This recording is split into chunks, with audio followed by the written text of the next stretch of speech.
आने वाला जो पर्व है वो दीपावली का बड़ा पर्व आ रहा है। तो आज हम सब लोग यहाँ इकट्ठे हो रहे हैं। तो इसलिए है कि हम जो भी ब्राह्मण हैं, कार्य करते हैं, तो यजमान के करें चाहे स्वयं के करें, तो हमको इसकी क्रिया विधि आने महालक्ष्मी पूजन जैसे सभी ब्राह्मण करते हैं, यजमान भी करते हैं, सभी समाज के लोग लक्ष्मी पूजन जरूर करते हैं। और हम तो ब्राह्मण हैं जन्म से और कर्म से, तो हमको विशेष रूप से कार्य आना चाहिए। तो मेरा केवल ये आप लोगों के साथ मिलकर प्रयास है कि हम सब लोगों में यदि कोई पूजन को नहीं समझता है, उसकी क्रिया विधि नहीं आती है, क्रम नहीं आता है, सांगोपांग नहीं समझता है कि किस तरीके से करना चाहिए। करने में कोई आपत्ति किसी का दोष नहीं है, कोई भी भावना हो उसके हिसाब से पूजा करे तो कोई दोष नहीं है। लेकिन कुछ पूजा में यदि विशेष क्रम को पालन किया जाए तो अच्छा फल मिलता है और उस क्रम का बड़ा आता है। तो हम यहाँ पर इकट्ठे होंगे कि हम इस कार्य को अच्छे विधि विधान से संपन्न करा सकें, चाहे स्वयं के लिए करें चाहे यजमान के लिए करें। इसमें कुछ चीज़ें हमारा जो क्रम है वो आपको ध्यान रखने योग्य है कि इसमें हमको किस क्रम से किस कार्य को पहले करना है, किसको बाद में करना है। और लक्ष्मी पूजन का जो पूरा सिस्टम है वो सबको समझ में आना चाहिए। तो सबसे पहले तो हम बैठते हैं तो सारी चीज़ें हमारे पास तैयार होंगी। हम जो भी पूजन सामग्री काम में लेना चाहते हैं वो आपको यहाँ सब दिख रही है, वो सारी सामग्री लगभग आपके पास हो। ऐसा नहीं कि कुछ नहीं है तो हमको लाना ही है। भगवान पूजन से पसंद होते हैं, भाव से पसंद होते हैं, सामग्री से नहीं है। तो यदि कोई सामग्री उपलब्ध नहीं है तो उसकी जगह हम भाव करें, ठीक है। तो भाव से भी भगवान पसंद होते हैं। तो जितना हम भगवान की सामग्री विकास जुटा लें, उसको अच्छी तरह से व्यवस्थित कर लें, भगवान को स्थापित कर लें, मंडप इत्यादि बनाना चाहे मंडप बना लें, कलश लगाना चाहे कलश लगा लें और सब प्रकार से पूजन की तैयारी करके फिर बैठें। सबसे पहले हम पवित्रीकरण करते हैं कि हमारा शरीर पवित्र हो। नहा धोकर के बैठे, अच्छे वस्त्र पहने और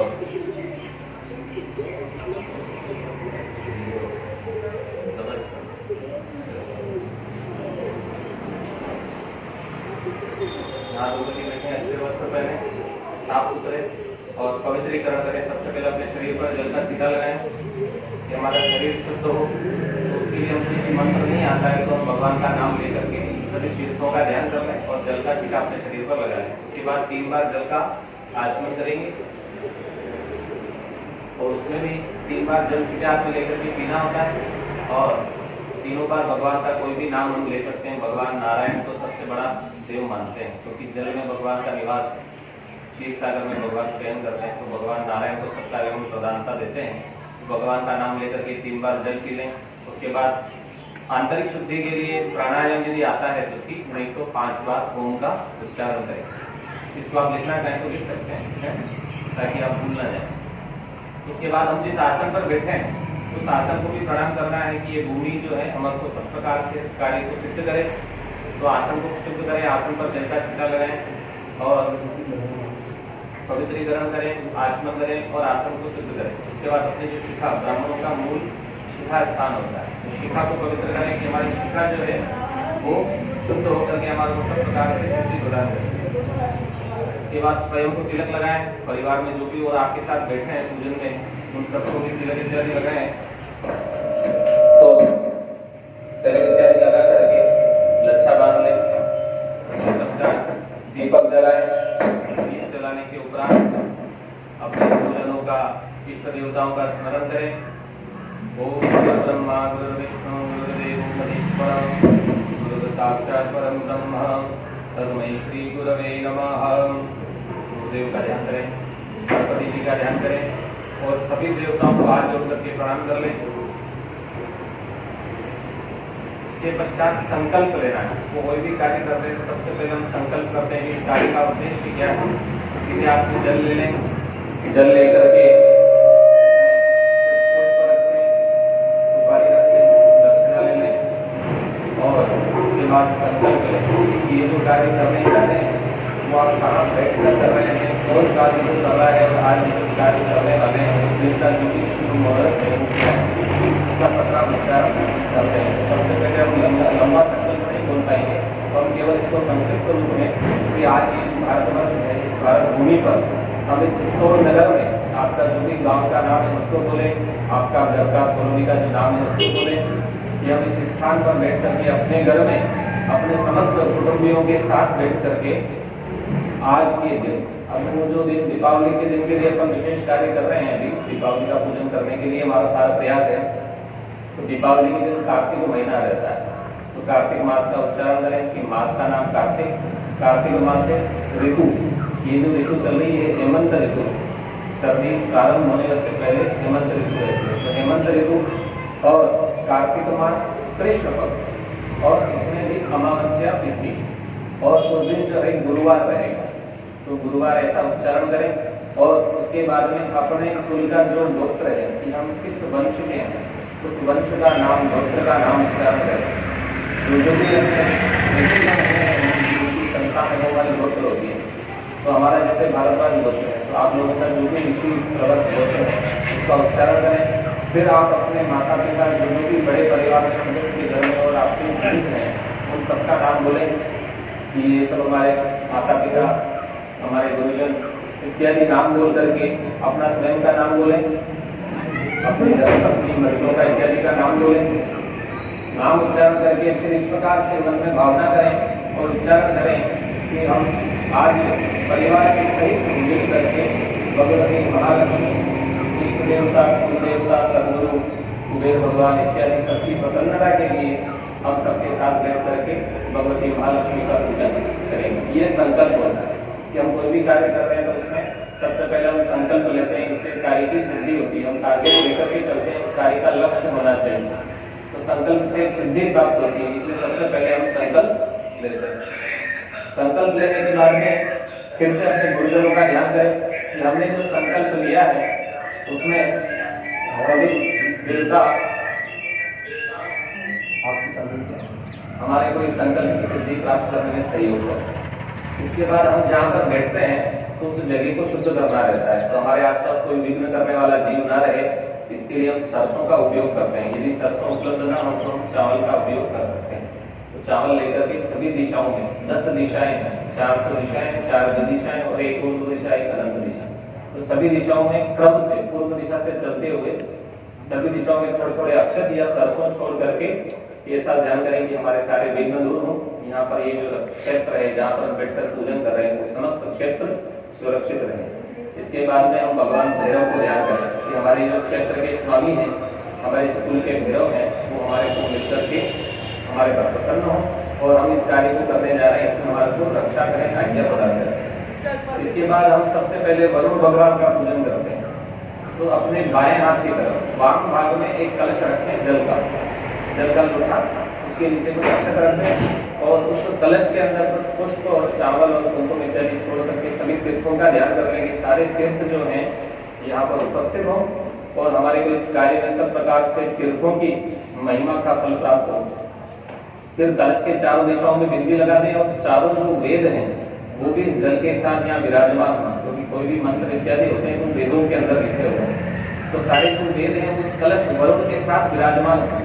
ऐसा ध्यान करते हुए कलश के चारों तरफ बिंदी लगा दें, पूजन कर लें और भगवान वरुण देवता को हाथ जोड़ करके प्रणाम कर लें। मंत्र नहीं आता है तो सभी तीर्थों को हाथ जोड़ के प्रणाम कर लें। ओम वम वरुणाय नमः, ऐसा कम से कम एक नाम मंत्र से हम पूजन कर सकते हैं। वरुण का पूजन करने के बाद हमको दीपक लगाना होता है। दीपक हमने पहले प्रज्वलित कर लिया तो उसका हम पूजन करते हैं, क्योंकि दीपक सभी कार्य का साक्षी है। तो दीपक में यदि आप चाहें तो 2 दीपक लगा सकते हैं, एक घी का एक तेल का। नहीं लगाना चाहें तो केवल घी का दीपक ही सर्वश्रेष्ठ होता है। तो घी का दीपक और तेल का दीपक ये ज्योति स्वरूप है, इसका पूजन करें। दोनों दीपक जो है उनके ऊपर पुष्प इत्यादि चढ़ा दें और उनको हाथ जोड़ करके प्रणाम कर लेंगे। जिस प्रकार से दीपक प्रकाश देता है, हमारे मन के अंधकार को दूर करें, हमारे जो भी कलमश है उनको दूर करके हमें ज्योति अंतर्मय प्रकाश प्रदान करते हैं। और हम जो ये कार्य पूजन कर रहे हैं इसमें ये कर्म की साक्षी रहे। अब यदि हम दिन में पूजा करते हैं तो भगवान सूर्य को भी प्रणाम करें, क्योंकि ये समस्त जगत सूर्य से प्रकाशित होता है, तो दिन में दीपक का जो प्रकाश है वो सूर्य के माध्यम से मिलता है। और यदि रात्रि को पूजन कर रहे हैं तो इसमें चंद्रमा को साक्षी मानते हैं, तो दिन में यदि सूर्य और रात्रि को चंद्र, दोनों का भी पूजन हमको इसके साथ कर लेना है। ओम सूर्याय नमः, ओम चंद्राय नमः, ऐसा बोल करके भगवान सूर्य और चंद्र को भी पुष्प चढ़ा दें। इसके बाद हमको सबसे पहले भगवान गणेश जी का पूजन करना होता है। तो गणेश जी के लिए हम यहाँ पर कुछ मंडल भी बनाते हैं। तो चावल मूंग इत्यादि से हम, यदि ब्राह्मण लोग आते हैं पूजन करते हैं तो वो तो स्थापना वगैरह जो करते हैं, लेकिन यदि हम इतना नहीं करना चाहें तो केवल यदि आपके पास कोई मूर्ति है तो उसका पूजन करें, नहीं हो तो एक सुपारी रखें और उस पर भगवान गणेश जी का ध्यान करें। भगवान गणेश जी को ध्यान करना है। अब इसमें कोई भी भगवान का पूजन करते हैं तो इसमें कुछ क्रम होता है, ये क्रम सबसे महत्वपूर्ण है। इसी के लिए हम सब यहाँ इकट्ठे हुए हैं। ये जो क्रम है ये क्या है? तो क्रम जो है षोडशोपचार पूजा हम बोलते हैं। कोई भी पूजन होती है तो उसको षोडशोपचार, पंचोपचार, राजोपचार, इस प्रकार से पूजन का कुछ क्रम होता है। इसमें सबसे बढ़िया क्रम षोडशोपचार जो सबसे ज्यादा प्रचलित है और सर्वत्र समाज में यही देखा जाता है। तो इसमें जो क्रम है वो अलग अलग तरीके से हम भगवान का पूजन जो स्टेप बाय स्टेप करते हैं। सबसे पहले क्या करना है, उसके बाद क्या करना है, भगवान को क्या पहले क्या चढ़ाना है, बाद में क्या चढ़ाना है, इसको हम क्रम बोलते हैं। इसमें 16 प्रकार का क्रम होता है, इसको षोडशोपचार पूजन कहते हैं। ये 16 प्रकार के क्रम इस प्रकार से है कि पहले तो सबसे पहले भगवान को ध्यान करें जिसका हम पूजन कर रहे हैं, उनका आवाहन करें। सबसे पहले ध्यान और आवाहन, ये पहला क्रम होता है। दूसरे नंबर पर उनको भगवान को आवाहन कर लिया कि आइए, उसके बाद आसन देते हैं कि भगवान को आप इस आसन पर विराजिए। तो भगवान जैसे गणेश जी का पूजन कर रहे हैं तो गणेश जी का ध्यान आवाहन किया, अक्षर चढ़ाए और उसके बाद में उनको आसन के अंदर तो पुष्प चढ़ा दें। मूर्ति हो तो मूर्ति के नीचे पुष्प रख दें, उसको पात्र में विराजमान करें। उसके बाद आद्य, अर्घ्य, आचमन और स्नान, ये 4 तरह का स्नान होता है भगवान का। सबसे पहले पाद्य यानी चरण धुलवाना, भगवान के चरणों में जल चढ़ाया जाता है, ये तीसरा क्रम है। चौथा, पाद्य के बाद अर्घ्य, भगवान के हाथ धुलवाते हैं, उसके लिए जल चढ़ाए। उसके बाद फिर आचमन, भगवान को आचमन कुल्ला, हम स्नान करते हैं तब इस प्रकार से हम स्वयं का जो शरीर है इस पर भी हम इसी तरह से कार्य करते हैं। पहले पैर धोते हैं, हाथ धोते हैं, इसे कुल्ला करते हैं, फिर पूरे शरीर पर जल डालते हैं। तो यही भगवान के लिए भी इसी तरह से पूजा विधि होती है। देवो भूत्वा, जिस प्रकार से आपका शरीर का आप ध्यान रखते हैं उसी प्रकार से देवता भी यहाँ शरीर रूप में विराजमान, ऐसा हम मन में भावना करते हैं। तो उनको पाद्य यानी चरण सेवा करके अर्घ्य देते हैं। अर्घ्य देने के बाद उनको आचमन, उसके बाद स्नान कराते हैं। स्नान के बाद यदि अपने पास पंचामृत, दूध, दही, घी, शक्कर, शहद ये सारी चीजें जो उपलब्ध हो तो इनसे भी हम भगवान को स्नान कराते हैं। स्नान कराने के बाद फिर से बढ़िया स्नान करा करके पहुँच लें, फिर वापस उनको यथास्थान जो उनका सिंहासन है वहाँ विराजमान करें। और उसके बाद में अगला जो क्रम होता है वो 6ठे नंबर पर स्नान के बाद वस्त्र, 7वां नंबर आता है। भगवान को वस्त्र चढ़ाते हैं। वस्त्र हमेशा 2 चढ़ाए जाते हैं, किसी भी देवता को 2 वस्त्र चढ़ाते हैं, एक अधो वस्त्र, एक उपवस्त्र। हम भी 2 पहनते हैं, पैंट शर्ट इस प्रकार से, है।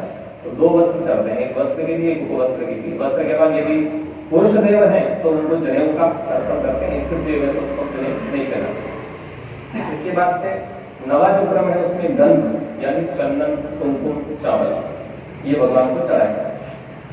ये नवा क्रम हो गया। नवे क्रम के बाद 10वें क्रम पर पुष्प चढ़ा दें, गुलाल चढ़ा दें, सिंदूर चढ़ा दें। ये 10वां पूजन का क्रम होता है।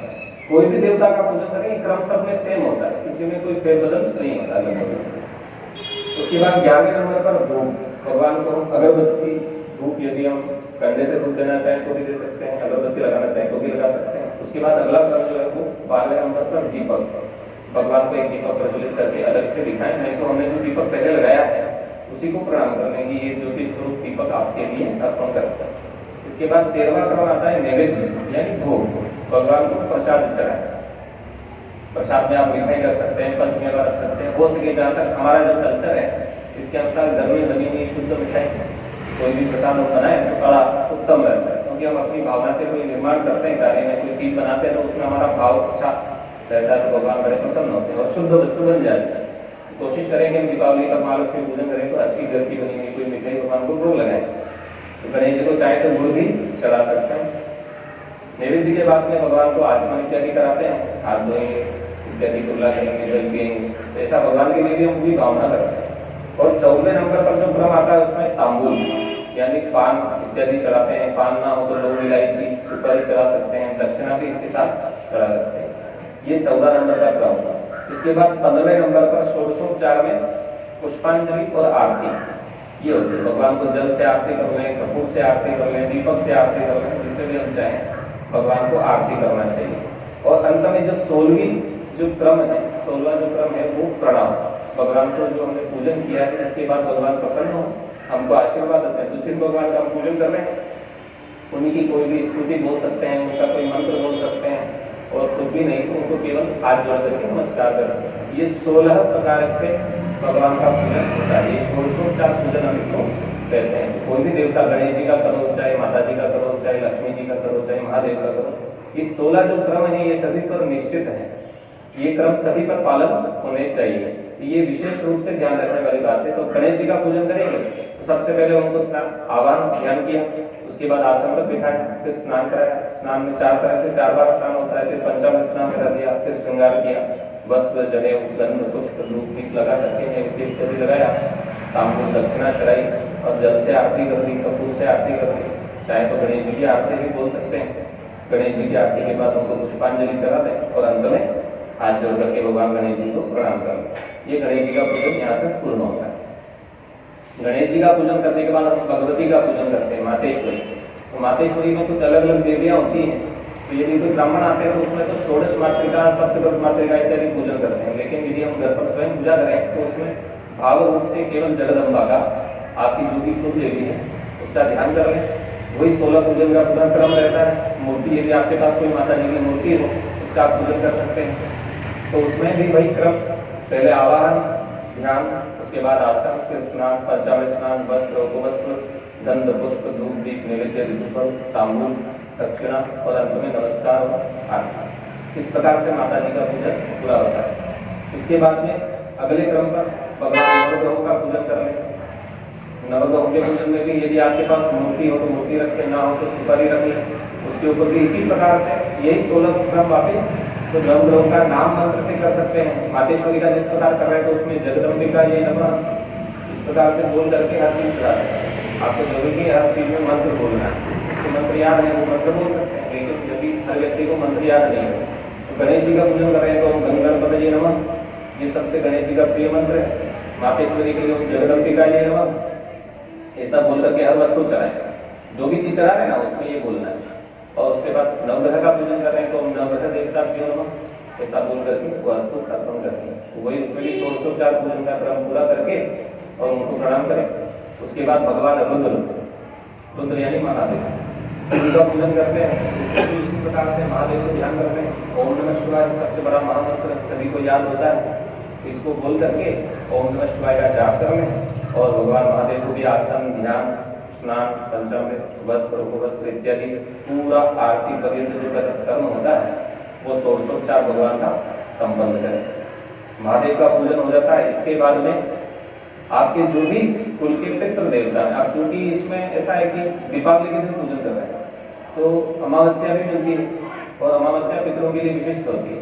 और आपने जो भी धन संपदा प्राप्त की है, आपको जो भी आज ऐश्वर्य मिला है तो बड़ों के आशीर्वाद से मिला है।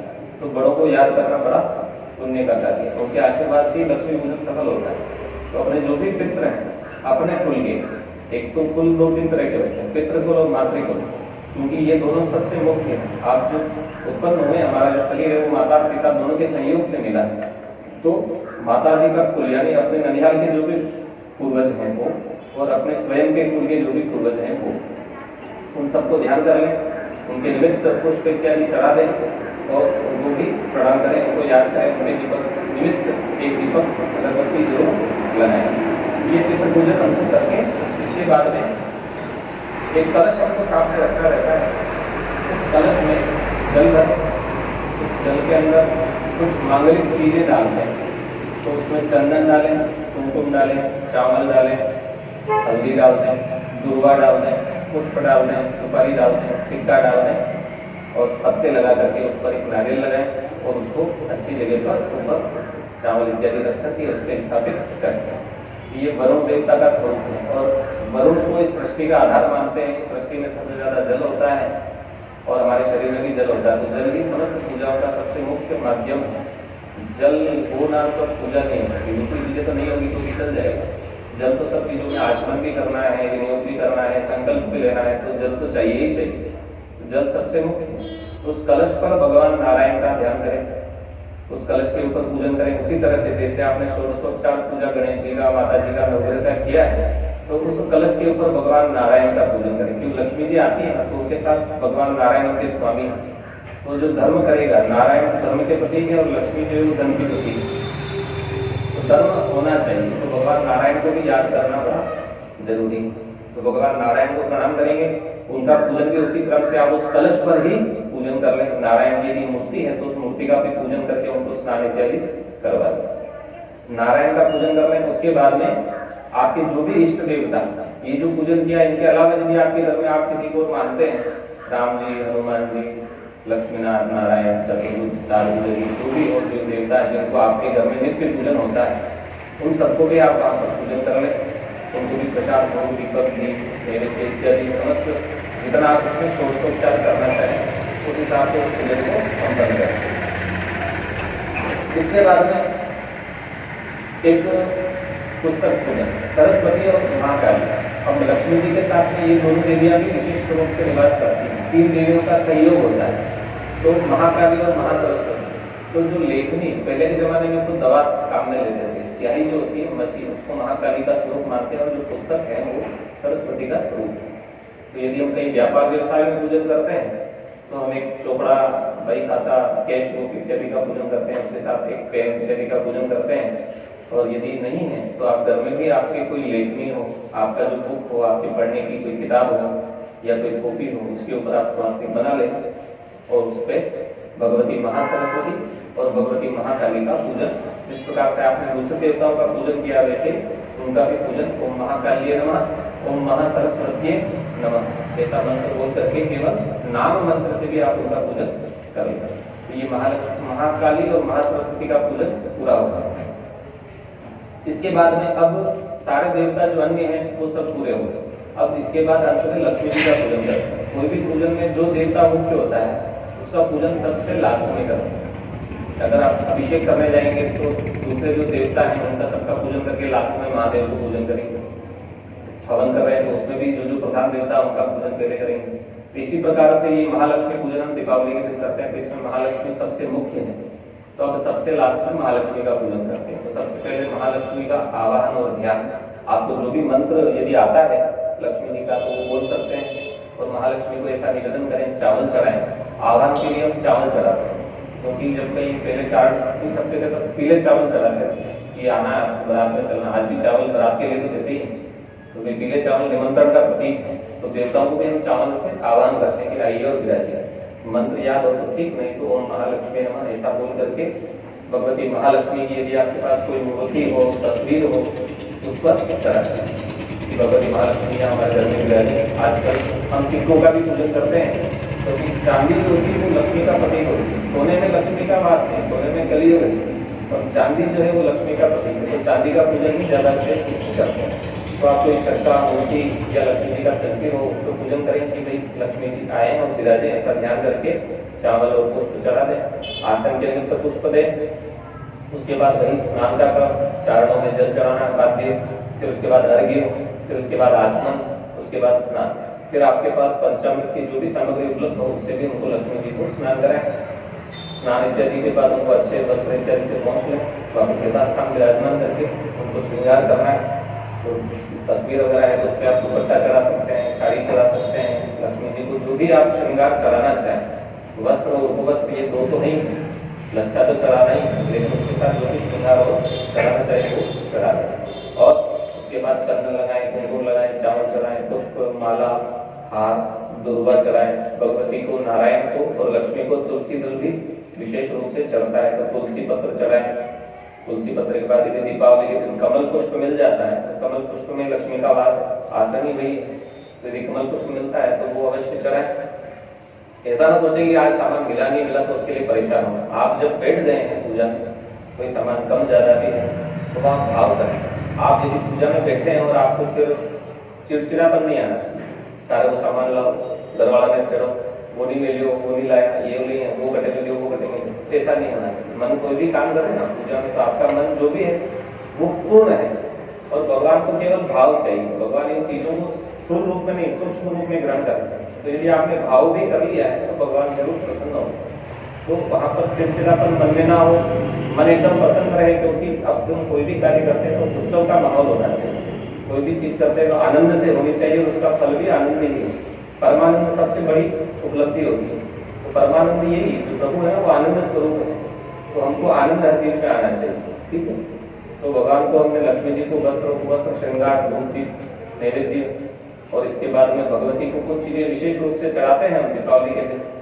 साबुत हल्दी चढ़ा सकते हैं, मूंग चढ़ा सकते हैं, कमल गट्टा चढ़ा सकते हैं, तोड़ी भी चढ़ाते हैं। और जो ऋतुफल इस सीजन में आते हैं, ऋतुफल यानी जो सीजनेबल फ्रूट होता है वो सीताफल है, बेर है, काचरी है, चावल की परमल है और अनार है, केले हैं इत्यादि जो कि भगवती को विशेष प्रिय फल है वो हम सब भगवती को चढ़ाएं। मेहंदी चढ़ाएं और भी सिंदूर चढ़ाएं, चूड़ी इत्यादि चढ़ाना चाहे वो भी चढ़ा सकते हैं। तो भगवती महालक्ष्मी को सब प्रकार से स्त्री को जो श्रृंगार चढ़ता है वो सब श्रृंगार सामग्री हम भगवती मातेश्वरी लक्ष्मी के लिए चढ़ा सकते हैं। अब श्रृंगार करने के बाद में धूप दीप से पहले यहाँ पर कुछ विशेष, अब लक्ष्मी जी का पूजन कर रहे हैं तो इसमें दीपावली के दिन कुछ विशेष नियम करना चाहिए। वहां पर हमको धूप दीप से पहले रुक जाना है। श्रृंगार हो गया उसके बाद में भगवती का कुछ पूजन विशेष करते हैं। तो यहाँ पर हमको कुछ अष्ट सिद्धियां होती है जो महालक्ष्मी भी बोलते हैं ना, अष्ट सिद्धि नवनिधि, तो उनका भी हम पूजन करते हैं कि भाई अष्ट सिद्धि और नवनिधि के साथ महालक्ष्मियां विराजमान हैं। तो 8 प्रकार की जो सिद्धियां हैं और 9 प्रकार की जो निधियां हैं वो यहाँ पर विराजमान हो भगवती महालक्ष्मी के साथ और हमारे कुटुंब में रहे, हमारे को सब प्रकार से कल्याण करें। तो जो 8 सिद्धियां हैं वो 8 दिशाओं में रहती हैं। तो क्रम से प्रथम पूर्व का क्रम, दूसरा अग्निकोण, तीसरा दक्षिण, इस प्रकार से क्लॉकवाइज ये 8 सिद्धियों का क्रम है। तो पूर्व दिशा में अपने हाथ में पुष्प ले लें और भगवती जो 8 सिद्धियां सभी दिशाओं में पुष्प नहीं छोड़ना है, लेकिन भगवती के चरणों में छोड़ना है। तो 8 दिशाओं में ऐसा उनका ध्यान करें तो सभी प्रकार से सभी दिशाओं में हमारे साथ विराजमान है। तो पहली सिद्धि जो है अणिमने नमः ऐसा मंत्र बोल सकते हैं और पुष्प चढ़ा सकते हैं। दूसरा ओम महिमने नमः, तीसरा गरिमने नमः, चौथा लगिमने, पांचवा ओम प्राप्त्ये नमः, छठे ओम प्राकाम्ये नमः, ओम सातवीं ओम ईशिताय नमः और 8वीं ओम पशिताय नमः। ये 8 सिद्धियां जो है भगवती महालक्ष्मी के साथ आए और हमारा कल्याण करें, ऐसा ध्यान करके पुष्प लेकर के और भगवती के चरणों में चढ़ा देना। 8 सिद्धियों के बाद लक्ष्मी के भी अलग अलग स्वरूप हैं। तो कुछ लोग 8 स्वरूप कहते हैं, लेकिन मेरे अनुसार 10 स्वरूप ही होते हैं। ठीक है, तो 10 प्रकार की जो लक्ष्मियां हैं, 10 दिशाएं होती हैं, तो 10 दिशाओं में 10 लक्ष्मियों का निवास हम मानते हैं। तो उनका भी पूजन 10 बार आपको पुष्प या चावल भगवती के लिए चढ़ाने होते हैं कि भाई 10 प्रकार की जो लक्ष्मी हमको प्राप्त हो। इसमें पहली जो लक्ष्मी वो आद्य लक्ष्मी, दूसरी विद्या लक्ष्मी, तीसरी सौभाग्य लक्ष्मी। तो इनको आप मंत्र बोल करके बोल सकते हैं ना, तो केवल अंतर जो है उसमें लास्ट में जो अक्षर है उसको चेंज करना रहता है और लास्ट में नमः बोलने से वो मंत्र हो जाता है, नाम मंत्र हो जाता है। तो ओम आद्य लक्ष्मी नमः, ओम विद्या लक्ष्मी नमः, ओम सौभाग्य लक्ष्मी नमः, चौथी ओम अमृत लक्ष्मी नमः, पांचवी ओम काम लक्ष्मी नमः, छठी पर ओम सत्य लक्ष्मी नमः, ओम भोग लक्ष्मी नमः, ओम योग लक्ष्मी नमः और 9वीं ओम धर्म लक्ष्मी नमः और 10वीं जो है ओम धन लक्ष्मी नमः। ये 10 प्रकार की लक्ष्मी का हम आवाहन करते हैं कि ये भी यहाँ पर इन लक्ष्मी जी के साथ विराजमान है। इसके बाद में ये जो लक्ष्मी है विराजमान होगी, अब इसके बाद भगवती के अंग पूजन करते हैं। अंग पूजन यानी चरणों से लेकर के मस्तक तक जो आपने भगवान को श्रृंगार किया है तो आपके मन में वो स्वरूप बस जाना चाहिए। तो हम भगवान के चरणों से प्रारंभ करके मस्तक का दर्शन अंत में सिर के ऊपर तक जाते हैं। पहले चरणों का दर्शन भगवान का सबसे पहले करते हैं, चरणों के बाद में क्रम से धीरे धीरे ऊपर उठते हुए उनका दर्शन करते हैं। ऐसा ध्यान करें, मूर्ति हो तो उस पर चंदन लगाते जाए, मूर्ति ना हो तस्वीर हो तो उस पर भी चंदन लगा सकते हैं क्योंकि वहां भी अंग स्पष्ट रूप से दिखते हैं। नहीं तो पुष्प और चावल लेकर के चढ़ा दें। अब अंग पूजन क्रम से इस तरह है कि इसमें नाम बोलते हैं, लक्ष्मी का अलग अलग जो नाम है। ओम चपलाय नमः, पादो पूजया, पादो यानी पैर, चरण, सबसे पहले चरण पूजन करना है। उसके बाद ओम चंचलाय नमः, इसके जानुनी, जानु यानी घुटने, तो भगवती की जो घुटने हैं उन पर चंदन लगा दें, चढ़ा दें। ओम कमलाय नमः, कटिन, कटिन यानी कमर, कमर का पूजन करेंगे। ओम कात्यायन्ये नमः, नाभि पूजया, नाभि यानी नाभि, दूती जो होती है उस पर, तो भगवती महालक्ष्मी की नाभि पर पूजन करें। ओम जगन्मात्रे नमः, जठरम पूजयामि, जो पेट होता है उसका पूजन, जठरम पूजयामि। ओम विश्ववल्लभाय नमः, वक्षस्थलम पूजयामि, छाती का जो मध्य हिस्सा है उसको वक्षस्थल कहते हैं। तो ये जो इसका भी पूजन भगवती का करना है। ओम कमलवासिन्ये नमः, हस्तौ पूजयामि, भगवती के जो हाथ हैं तो आपकी मूर्ति तस्वीर में यदि 4 हो तो 4, 8 हो तो 8, 2 हो तो उनके सब पर चंदन इत्यादि लगा दें, पुष्प चढ़ा दें। ओम पद्मानदायः मुखम पूजयामि, उसके बाद मुख का पूजन होता है, मुख के ऊपर भी चंदन लगा दें, पुष्प छोड़ दें। ओम कमल पत्राक्षेण नेत्रों पूजयामि, नेत्र यानी आंखें, दोनों आंखों पर साइड में लगाना, बीच में नहीं लगाना, क्योंकि तस्वीर पर मूर्ति पर अगर चंदन लगाते हैं तो वो बंदा दिखता है, तो पुष्प इत्यादि चढ़ा दें। ओम श्रीये नमः शिवा पूजयामि, लास्ट में सिर के ऊपर चढ़ा दें, ये भगवती महालक्ष्मी का अंग पूजन है। और अंत में ओम महालक्ष्मी नमः सर्वांगम पूजयामि, पूरे शरीर को चढ़ा दें। ऐसा पूजन पूरी भगवती महालक्ष्मी का पूजन कर सकते हैं। इसके बाद में फिर धूप और दीप, उसके बाद नैवेद्य, फिर तांबूल, जग दक्षिणा, आरती और पुष्पांजलि, और अंत में भगवती महालक्ष्मी को प्रणाम। यहाँ तक भगवती महालक्ष्मी का पूजन पूरा हुआ। और अंत में हमको जो भी पूजन हम करते हैं तो ऐसा बोलते हैं कि अनेन पूजनेन महालक्ष्मी देवता प्रियंता नमः। इस षोडशोपचार से पूजन किया है, ये भगवती महालक्ष्मी को अर्पण है, वो हम पर प्रसन्न है। गणेश जी का करेंगे तो अनेन पूजनेन गणपति देवता प्रियंता नमः। मातेश्वरी का करेंगे अनेन पूजनेन अंबिका देव्या प्रियंता नमः। नवग्रह का करेंगे नवग्रह देवता प्रियंता नमः। जो भी कार्य किया वो पूर्ण हुआ, ये आपके चरणों में अर्पण। ऐसा पूजन करने के बाद में धूप दीप नैवेद्य इत्यादि समस्त पूजन संपन्न हुआ, भगवती को अर्पण कर दिया। अब जो है हम कुबेर का पूजन भी करते हैं। दीपावली है तो कुबेर का भी बड़ा दिन है, और सब काम लक्ष्मी जी के लिए होता है, ठीक है। कुबेर भंडारी, लक्ष्मी जी का भंडार है, उसके रखवाले कुबेर है। कुबेर भगवान को भी ध्यान करते हैं, उनका पूजन करें। ओम कुबेराय नमः ऐसा मंत्र बोल रहे हैं। आपके घर में तिजोरी हो तो तिजोरी का पूजन कर सकते हैं, वहाँ पर स्वास्थ्य बना सकते हैं, दीपक लगा सकते हैं, पुष्प इत्यादि चढ़ा दें, अगरबत्ती लगा दें और उनको प्रणाम करके पूजन करें।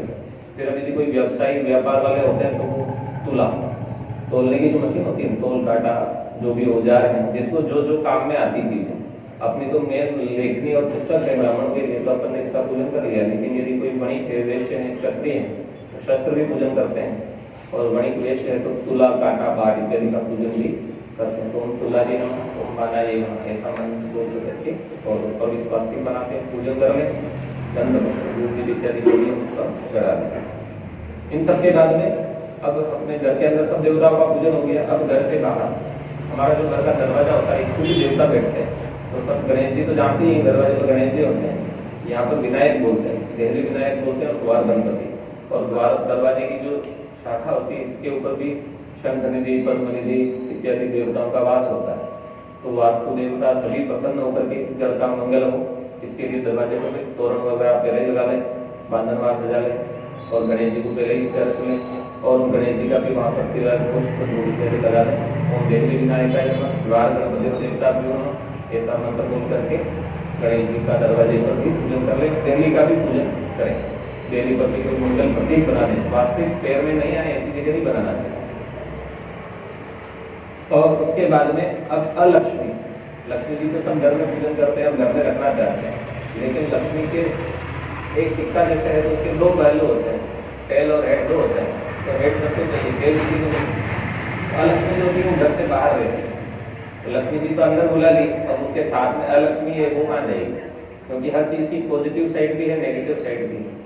तो नेगेटिव जो है वो बाहर रहे, तो उसके लिए भी हम उनको भी वहाँ पर पूजन करते हैं। तो दरवाजे से बाहर जा करके अपनी जो भी मेन फाटक हो, दरवाजा हो, जहाँ निवास करते हैं, सबसे बाहर वाले उस फाटक पर जा करके एक दीपक जरूर लगाएं। हो सके तो वहाँ पर उड़द की मिठाई बनी हुई, उड़द की चीज कोई भी बनी हुई, आजकल उड़द के लिए इमरती सबसे ज्यादा मिलती है, उड़द की बनती है, तो वो वहाँ पर एक प्रसाद धोने पर रख करके एक दीपक लगा दें, और ओम अलक्ष्मी नमः ऐसा बोल दें, और वहाँ पर उनको प्रणाम करेंगे। अलक्ष्मी आप बाहर ही रहो, लक्ष्मी जी का पूजन हम अंदर कर रहे हैं, लक्ष्मी जी अंदर रहे, अलक्ष्मी बाहर रहे, और वहाँ जल छोड़ने की प्रियंता। यहाँ तक सब पूजन संपन्न होता है। इसके बाद में दीपावली है, यानी दीपावली, दीपक का त्योहार है। तो 5, 11, 21, 51 जितने दीपक आपको लगाने हैं उन सबको प्रज्वलित करो, उनका भी पूजन करो कि ये जो ज्योति स्वरूप है ये सब प्रकार से अंधकार को दूर करें, हमारे जीवन में उजियारा करें, प्रकाश दे, अंतर्मन में प्रकाश दे, और ज्ञान का प्रकाश में प्रदान करें। ऐसा ध्यान रखें। उन दीपक को सबको चंदन लगा दें, सबका पुष्प चढ़ा दें, और सब दीपक अलग अलग जगह जहाँ जहाँ आपको लगाने होते हैं, कुर्सी में, देहली पे, बरामदे पे, और भी सभी कमरों में जो भी दीपक हम जलाना चाहते हैं, तो सारे दीपक आप प्रज्वलित कर दें। सारे दीपक यथास्थान लगने के बाद हम भगवान की आरती करते हैं। तो भगवती महालक्ष्मी का दीपक इत्यादि से 5 करो, 1 करो, 11 करो, जो भी हो। उसके बाद भगवती महालक्ष्मी की आरती बोल लें सभी जने। पुष्पांजलि की आरती होने के बाद जल की आरती करते हैं और पुष्पांजलि अर्पण कर दें। उसके बाद परिक्रमा का ध्यान करें, या तो जगह हो तो भगवान की परिक्रमा कर लो, नहीं हो तो अपनी जगह पर ही क्लॉकवाइज घूम जाओ। परिक्रमा करने के बाद सभी भगवान को प्रणाम कर लें। कुछ भी नहीं तो त्वमेव माता पिता त्वमेव त्वमेव बंधु सखा त्वमेव त्वमेव विद्या द्रविणं त्वमेव त्वमेव सर्वं मम देव। इसमें सभी देवताओं का पूजन हो जाता है। सारे देवता प्रणाम स्वीकार करें। प्रणाम करने के बाद भगवान का यथाशक्ति आपकी इच्छा हो तो कीर्तन कर लें 5 मिनट 10 मिनट श्रीमन नारायण, कोई भी भगवान की स्तुति आप बोल लें। सभी जनों को जो याद हो, परिवार में जो सबको रुचिकर हो, किसी भी देवता जो भी आप इनको मानते हैं उनका नाम ले लें, 5 मिनट के लिए कीर्तन कर लें। उसके बाद में फिर से जल लेकर के संकल्प करें कि हमने जो ये सब मिलकर के पूजन किया है, ये पूजन भगवती महालक्ष्मी से हमारे जो भी इष्ट देवता हैं उनको हम अर्पण करते हैं। इससे सभी देवता प्रसन्न रहे, भगवती महालक्ष्मी और गणेश जी इत्यादि समस्त देवता हमारे घर में निवास करें। ऐसा करके संकल्प छोड़ें, हाथ जोड़ करके उसके बाद क्षमा मांगे कि हमने जो भी पूजन अर्चन किए, कोई भी कार्य होता है तो दोष तो रह जाता है, कभी पेशी हर व्यक्ति कोई परिपूर्ण नहीं, कोई सामग्री परिपूर्ण नहीं, तो अंत में भगवान से क्षमा मांगे कि हमने जो भी पूजन अर्चन किया इसमें कोई गलती रह गई, वो कम ज्यादा हो गया, कोई अहंकार आ जाता है, उसी बात पूजा करते हैं तो अहंकार भी सबसे ज्यादा आता है। आपने तो इतनी चीजें चला ली, आज मैं बहुत अच्छा पूजन कर लिया, मैं सीख के आ गया, मैंने उनको सिखा दिया या उन्होंने कर लिया, ऐसे अहंकार की भावना भी आ जाती है। तो इससे भी भगवान प्रसन्न ना, रुष्ट ना हो, तो हम क्षमा मांगते हैं। हमसे कोई कम ज्यादा हो गया तो भगवान क्षमा करें, हमारे द्वारा जो भी विधि में कमी रह गई भगवान उसको पूर्ण करें, ऐसा बोल करके भगवान को प्रणाम करेंगे। ये सब पूजन का आपका कार्य पूर्ण होता है। ये एक समस्त जो भी लोग हम भी करते हैं पूजन के यजमान के यहाँ भी, तो यही हमारा क्रम होता है और जनरली सभी जगह यही क्रम प्रचलित है। अब अपन ने इसको थ्योरी को समझ लिया, अब एक बार अपन थोड़ी देर के लिए प्रैक्टिकली इस काम को कर लेंगे ताकि आपको भी सबको इजी समझ में आ जाए।